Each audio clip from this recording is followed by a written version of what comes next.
ক্লাসের সবচেয়ে খারাপ ছেলে একটা সুন্দরী মেয়ের প্রেমে পড়লো, কিন্তু সে এতটাই দুষ্ট আর খারাপ ছাত্র ছিল যে স্কুলের সব মেয়েরাই তাকে ঘৃণার চোখে দেখতো। কিন্তু ছেলেটি মেয়েটিকে এতটাই কেয়ার করতো যে মেয়েটির আর বুঝতে বাকি ছিল না ছেলেটি মেয়েটিকে কতটা ভালোবাসে। এক সময় মনে মনে মেয়েটিও ছেলেটিকে ভালোবাসতে শুরু করলো, কিন্তু ছেলেটি মেয়েটিকে বলতে পারতো না। তাকে দেখলেই তার উপস্থিত বুদ্ধি কাজ করা বন্ধ করে দিত, হার্টবিট বেড়ে যেত। এক সময় বন্ধুদের ধাক্কা ধাক্কিতে ছেলেটি মেয়েটিকে বলেই দিল, ওই শোনো, আমি না তোমাকে খুব ভালোবাসি। তখন মেয়েটি খুব স্বাভাবিকভাবে বলল, তুমি আমাকে ভালোবাসো? তখন ছেলেটি অপরাধীর মতো বলল, হ্যাঁ। হঠাৎ করে মেয়েটি ছেলেটির গালে জোরে একটা থাপ্পড় মেরে দিল এবং বলল, তোর সাহস হয় কি করে আমাকে প্রপোজ করার? আরে তুই তো ক্লাসের লাস্ট বয়, খ্যাত একটা।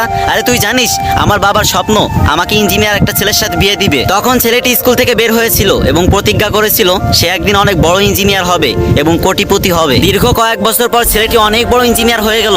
তখন তার টাকা পয়সা বাড়ি গাড়ি কোনো কিছুর অভাব থাকলো না। হঠাৎ একদিন তার অফিসের ম্যানেজার এসে বলল, স্যার আমার স্ত্রীকে বাঁচান স্যার, আমার স্ত্রীর অপারেশনের জন্য 2 লক্ষ টাকা লাগবে, প্লিজ স্যার আমার স্ত্রীকে বাঁচান।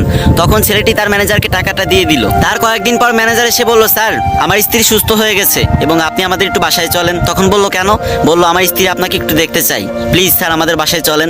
তখন ছেলেটি তার ম্যানেজারের সাথে তাদের বাসায় গেল। সেই বাসায় গিয়ে তো সে অবাক হয়ে গেল, কারণ সে যে মেয়েটার জন্য ইঞ্জিনিয়ার হতে পেরেছে সেই মেয়েটার কেউ না, সেই মেয়েটা হচ্ছে তার অফিসের ম্যানেজারের বউ। তখন ছেলেটিকে দেখে মেয়েটি কান্না শুরু করে দিল এবং ছেলেটি খুব সিম্পল ভাবে জিজ্ঞাসা করলো, কান্না করছো কেন?